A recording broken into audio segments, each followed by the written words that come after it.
नमस्कार दोस्तों इंडियन चंद्रयान-3 सफलतापूर्वक पृथ्वी की आंतरिक कक्षा में उसकी परिक्रमा कर रहा है। अंडाकार पथ से परिक्रमा करते हुए वह पृथ्वी से अपनी दूरी बढ़ाता जा रहा है लगातार और चांद के करीब पहुंचता जा रहा है। यह लगातार अपनी कक्षा बदल रहा है। अभी चंद्रयान-3 ने अपनी कक्षा बदली और इसरो ने चंद्रयान-3 का तीसरा ऑर्बिट मैन्यूवर किया है। इसरो ने कहा है कि चंद्रयान-3 की तीसरी कक्षा को सफलतापूर्वक बदल दिया गया है। अगली ऑर्बिट मैन्यूवरिंग 20 जुलाई को होगी। इसी तरह चंद्रयान-3 की कक्षा में बदलाव होता रहेगा।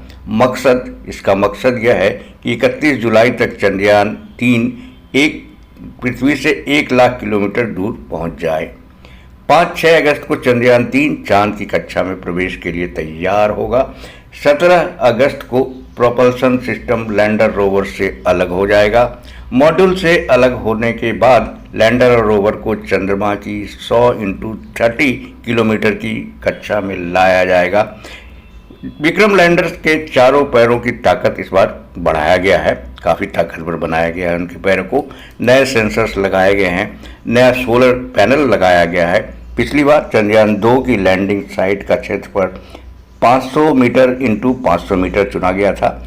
इसरो विक्रम लैंडर को मध्य में उतारना चाहता था, जिसकी वजह से कुछ सीमाएं थी। वैज्ञानिक मानते हैं कि चंद्रयान-2 इसलिए असफल हो गया था, वहां फेल कर गया था। विक्रम लैंडर उतर नहीं पाया था, सॉफ्ट लैंडिंग नहीं कर पाया था। लेकिन इस बार इस गलती को सुधार दिया गया है। इस बार विक्रम लैंडर की जो लैंडिंग का साइट है उसका क्षेत्रफल 4 किलोमीटर × 2.5 किलोमीटर रखा गया है। यानी इतने बड़े इलाके में चंद्रयान-3 का विक्रम लैंडर उतर सकता है। जिस आंतरिक कक्षा में चंद्रयान-3 फिलहाल परिक्रमा कर रहा है वो धरती से 35,000 किलोमीटर दूर है। इसमें वह दिन में 4-5 बार पृथ्वी के भी चक्कर लगा रहा है। मोटे तौर पर चंद्रयान को चांद पर उतरने में 40 दिन लगेंगे। ऐसे में एक सवाल यह स्वाभाविक है कि अमेरिका और रूस को अंतरिक्ष यान वहाँ पहुंचने में सिर्फ 2 से 4 दिन लगे थे, लेकिन भारत को इतना समय क्यों लगेगा? वैज्ञानिकों का कहना है कि चांद तक की यात्रा बहुत कठिन है। इसके लिए सटीक गणना, सावधानीपूर्वक योजना और अंतरिक्ष भौतिकी की गहरी समझ की ज़रूरत होती है।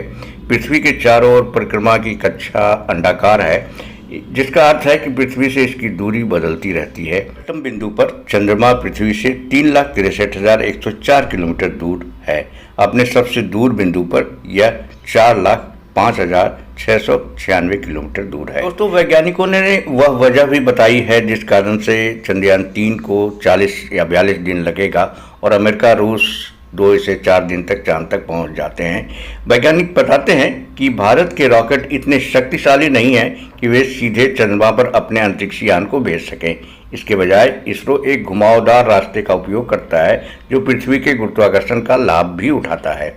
विशेषज्ञ बताते हैं कि चंद्रमा तक पहुंचने के लिए किसी अंतरिक्ष यान को न्यूनतम 11 किलोमीटर प्रति सेकंड की गति से यात्रा करनी होगी, लेकिन प्रोपेलेंट फ्यूल प्रणाली 700 मीटर प्रति सेकंड की गति ही देती है, जो हमारे भारत में इस्तेमाल हो रहा है।